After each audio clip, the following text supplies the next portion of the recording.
Right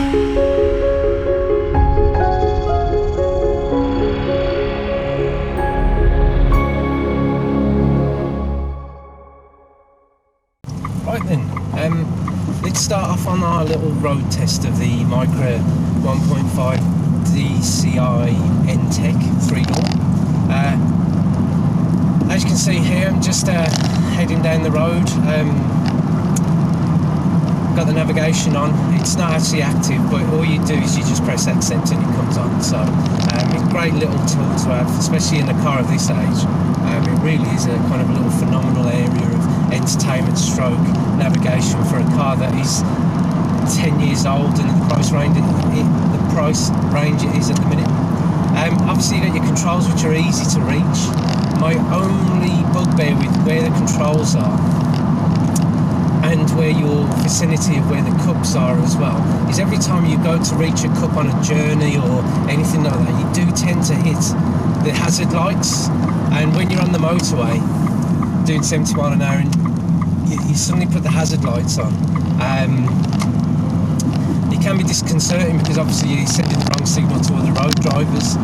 But otherwise it's a great little layout. It's easy to understand, as I've said in my just a quick overview of the outside and the inside part. The instrumentation binnacle here is perfect. It's easy, simple, and very easy to understand. And obviously the controls here for your indication, your wipers and everything are just easy to find. It is super simple really. Driving the actual Nissan Micra, I found it a bit of a love-hate relationship at first, because when I was coming from a Golf TDI 1.9, I really didn't like this car at all. I found it really difficult, not so much to drive, but because the clutch is different, I found it very hard to get into and learn to enjoy driving the car. But since I've had it since May, sorry about that English, not the best.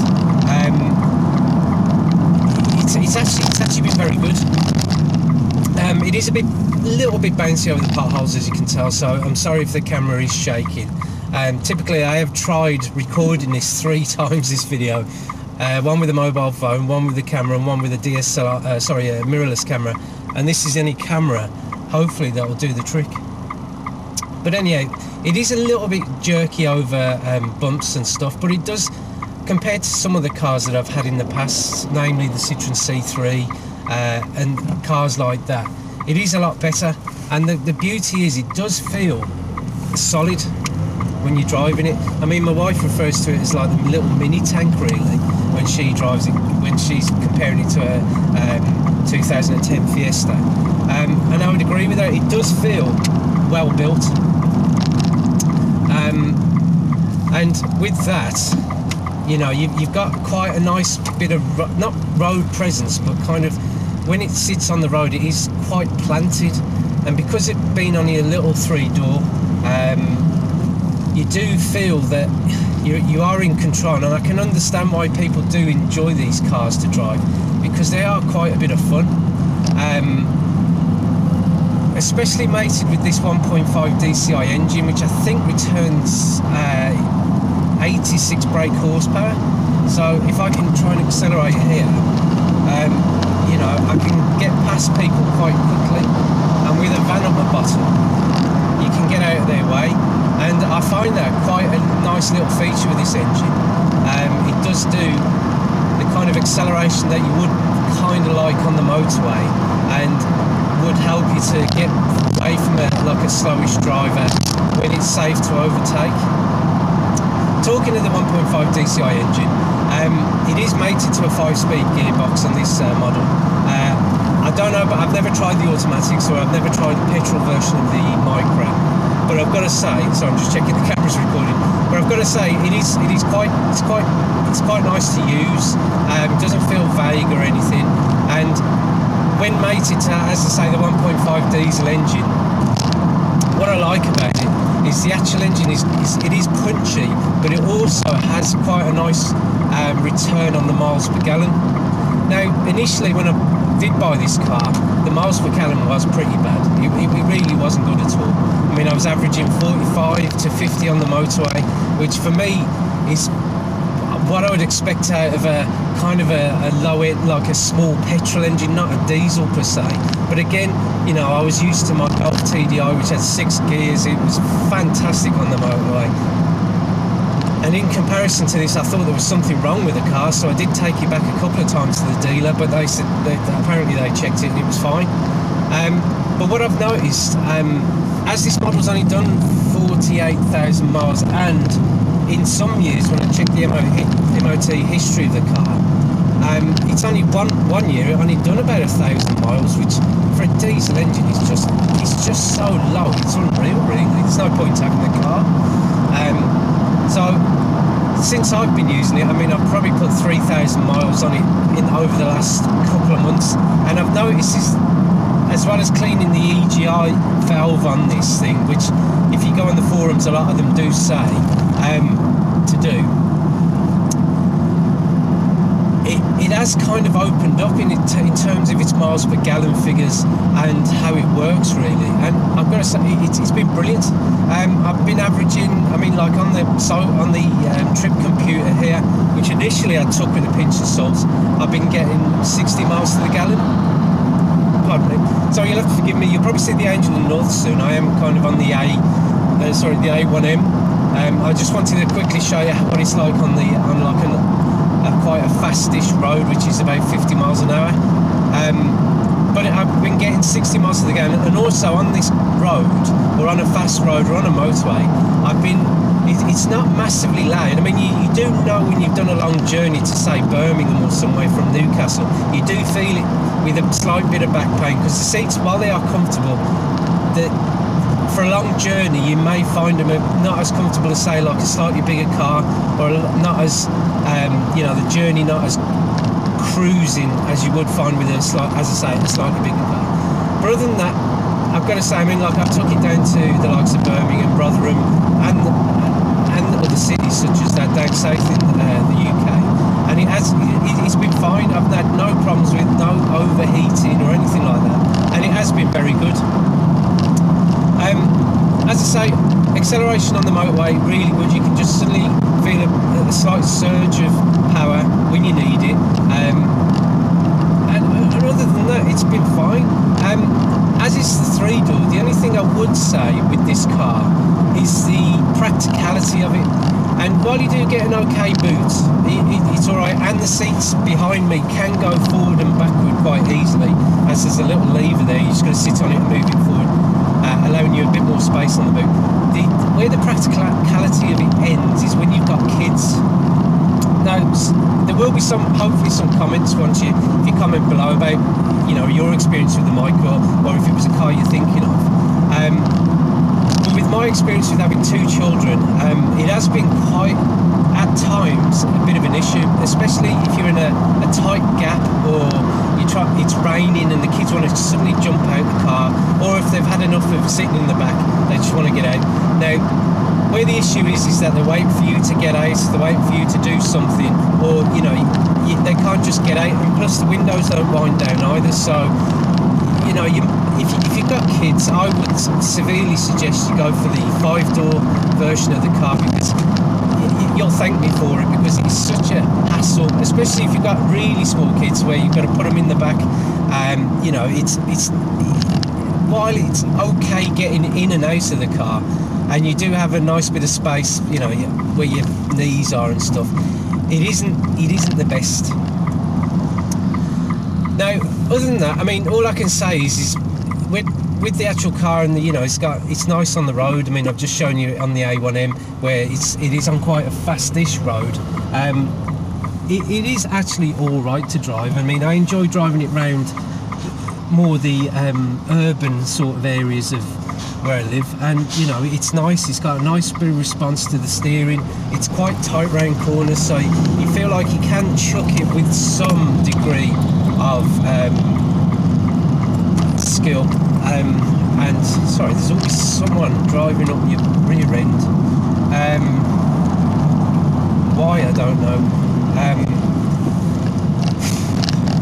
But what I would say is, you do get a nice response to the car, and it feels quite fun to drive, and especially when you're in that kind of urban environment, and you just want to get in and out of certain situations. It does feel quite fun. And if you're on a B road, I mean, and you're on your own, you do enjoy the actual drive of the car. Again, as I said, on the motorway, it is quite. It's quite reassuring, really. I mean, you do feel how well built this thing is. I mean, it's got scratchy plastics all over it, but you know, I'm looking at a car that's 10 years old. I didn't spend much to, you know, in compared to some cars, I didn't spend a lot of money on it, but for what you get for the money, it is unbelievable. And especially the condition of the car, it was good. Overall, would I buy it again? If you would have asked me that 3 months ago, 4 months ago, I would have said no way. I really didn't like it at the time. I was trying to compare it, I constantly compared it to a much bigger car, which was my Golf. It was more practical, it had 5 doors to it. It was a brilliant car. But the more and more I've had it, and as I say, I did have a bit of a love-hate relationship with this car. The more and more I've driven it, and the more and more I've owned it, you know, I've had no real problems with it, other than taking it back to the dealer because the glow plugs was showing up on, you know, on the Aldi ODB sensor to be an issue, which they fixed, in fairness. But other than that, it's not really let me down as of yet. I can update you in about 3 or 4 months' time once the more colder weather has happened, because that's obviously a test for the car. The only thing I do find is that when you do turn the ignition, is that once the glow plugs have gone through their usual warming up procedure, is it does take a little while to kind of crank over and start. So I don't know if people may find that an issue with the engine. I mean, it's not like, for example, again, I mean, I'm comparing it now to my wife's Fiesta. You know, I don't know, it's not straight away off the key. You do have to let it turn over a few times. But I've looked at videos of other Micras starting, and it seems to be the case, really. But I tend to just turn the keys to the glow plug setting a couple of times, and it does start. But again, as I say, I've had no real issues with this car. It's always started. It's never let me down, and I've took it on some really long journeys, and it's been fine. Other than the back pain, as I said, or you know, that you're fully knowing that you are in a car that is quite small, so it isn't going to be as comfortable. But it's done the job. The other thing as well I found, which is the love part of this car, other than I absolutely love this area, is parking. Parking in this car has been unbelievable. It's been so good because it's such a dinky, small little car that you can just park it. You know, you can park it in spaces where you think, oh, can I fit? And you have absolutely no problem. And the other thing I've noticed is when you do park in kind of supermarket car parks or retail outlet car parks, because it's so small, I worry less about people dinking my car, because you do get more space either side, because it is a slightly thinner car to your usual hatchbacks and what have you. So I've got, for that matter alone, you know, it is a car you can live with quite easily. So to recap, now I've had it since May. Now I've had it for a little while. It is a good car. It really is. For a first-time driver, it's fantastic. You will enjoy having it. The DCI engine on the Renault supplied DCI engine does have some faults. It tends to be quite a cokey sort of engine, where parts of the engine do coke up quite quickly, and that would be the EGR valve and the like. But the EGR valve is really easy to get to. It took very little time to get. It took a couple of hours to get it cleaned and reinstalled, and I did it myself. And as I always say, I am no mechanic. As well as that, you can change the air filter really easily as well. I mean, it is set up for, you know, it does hit its target market, which is like first-time drivers, single drivers as such, not really family orientated, but you know, I can understand why you do see more senior drivers driving this car, because it's an easy car to live with. other than that, yeah, I would probably consider something like this again. A 5-door variant for definite, not so much the 3-door, because the 3-door you will find it a bit limiting in what it can do in terms of getting in and out of the car if you've got kids, because I've dealt with some arguments with who gets out first and what have you. So yeah, I would definitely say not a car if you've got more than one child. Well, if you've got any comments on that, well, first of all, I hope you like the review. It's a bit haphazard because I'm trying to do it while I'm not scripted or anything, and I'm just trying to do it while I'm driving. I hope you like the review. If you've got any comments, please drop them in the comments section below. And if you've got any questions about the car, because obviously it's a car that I own, so I'll gladly answer them. Also, just to add, there is a forum. If you have a Micra, there's a forum. I think it's just type in Micra.org UK or something, and I've used this forum for a few things, just questioning certain elements of the car, which is like, you know, am I getting the right miles per gallon? And I tell you what, the community that surrounds this car is phenomenal. And most times, you know, you think after a couple of days, oh no one's answering, and then you suddenly get 18 people jumping on it and saying, you know, what they think of it or what they think of your issue. So it's got a community around the vehicle, which is just brilliant. But as I say, drop any comments you've got below, and I hope to see you in the next video. See you later. Goodbye.